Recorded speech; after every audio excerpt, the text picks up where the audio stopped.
Hello and welcome to Board Games, Bricks, and Hobbies. Today on Versus, we're taking a look at two different versions of the game Citadels. I'll let you know what's different between the two and which one I think is best. Alright, so on the left we have the original version, on the right we have the new version. The original came out in 2000, although my printing with the Dark City expansion is from 2010. The reprint came out in 2016, although my printing, which comes in a smaller box instead of a large square one, is from 2021. Obviously, the artwork has been updated, and there'll be more on that in my final thoughts. So for now, let's get into the components. Okay, so a quick look at the rulebooks reveals that nothing has fundamentally changed. The new version has some more pictures and examples, so I like that. You also get these charts here, which have a predetermined set of characters and a predetermined set of unique districts. So this is useful if you want to have a specific type of game. Dominion does something similar, so I like this inclusion, but again, overall, no major changes to the rules. Alright, so next up we have the money. The old one comes with this little wooden crown piece. The new one has this large plastic crown. It has a spot to put money. One of the characters uses that. So that's kind of just going to be a personal preference, whether or not you prefer. I'm kind of indifferent. I don't care either way. I do, however, like the older money. It's slightly thicker, and it has a bit of kind of sparkle flake in it, it seems. At least my version does. So the new version just looks a bit more like candy. And it also includes 22 coins instead of the original 30. So definitely a cost-cutting measure there. You're probably going to run low in higher player count games. Next up, we've got the player aids. So the original was pretty basic. The new one has the icons, which are all colorblind friendly now, which is great. And also the old one spelled out the numbers. The new one just uses the digit, which I appreciate. I think that makes it a lot easier to read and makes it more accessible to new players, just having the number 2 instead of TWO. The last thing are these player aid cards. The old version didn't include them, but they're essentially used just to tell you which characters are being used in that game so that everyone can remember. And these aren't really necessary, but they are helpful, especially now since there are more characters included. So speaking of characters, let's take a look. The original version came with 18, so that's 2 per roll. The new version has 27, which is 3 per roll, which adds to replay value, and that's a good thing in my opinion. The original characters haven't really been changed, so your assassin, thief, and so on, those are still here. However, you'll notice the art is new.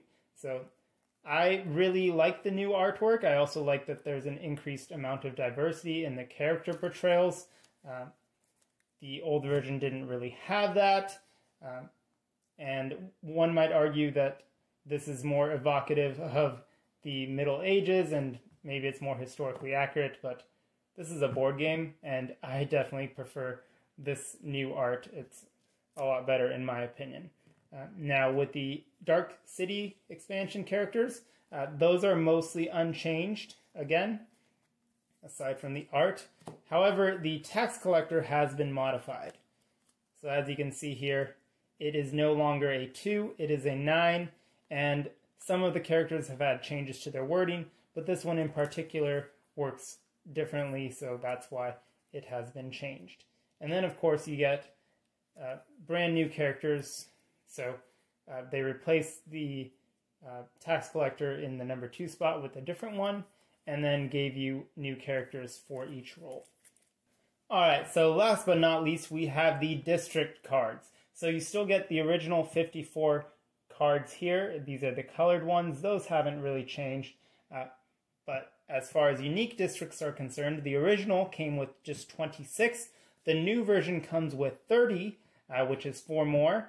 And if you happen to get the Scenic Route mini expansion, which I have here, it gives you an additional 14 cards for a total of 44 unique districts, which is a great increase in replay value.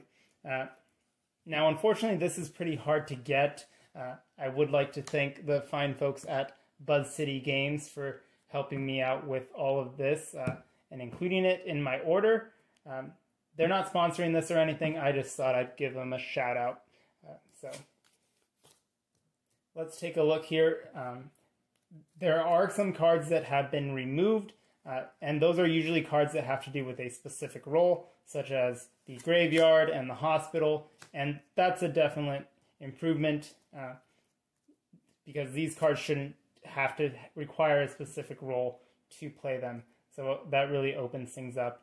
They did remove one keep, so that's gone. And they also removed the university, which was identical to the Dragon's Gate, which is still included in the new version. So there's that. The lighthouse just slowed things down, so that's gone.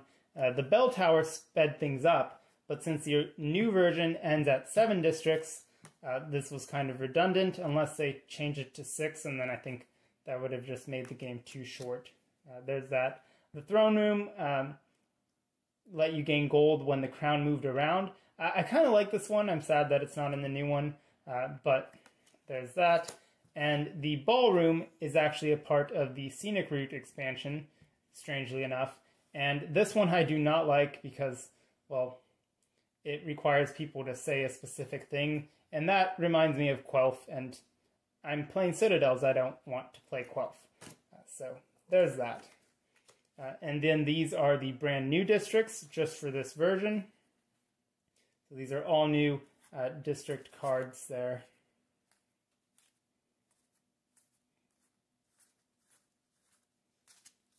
And then the new ones from the Scenic Route expansion as well.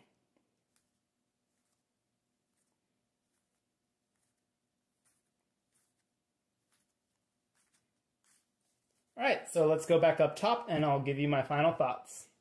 So, as you can see, the game itself hasn't changed a whole lot, but there are a few quality of life changes. I like the artwork a lot better, and I like the fact that they added the little cards that show what roles are present in the current game. The only negative I would say is the coins. There's less of them, which means you might run out at high player counts, and also they're not sparkly, which is a shame. But other than that, I do think the new version is an improvement. I like that they finally put it in a smaller box. I wouldn't get the larger box because it doesn't really need it. But those are my thoughts. Let me know yours in the comments, and I hope to see you in another Board Games, Bricks, and Hobbies video. Take care.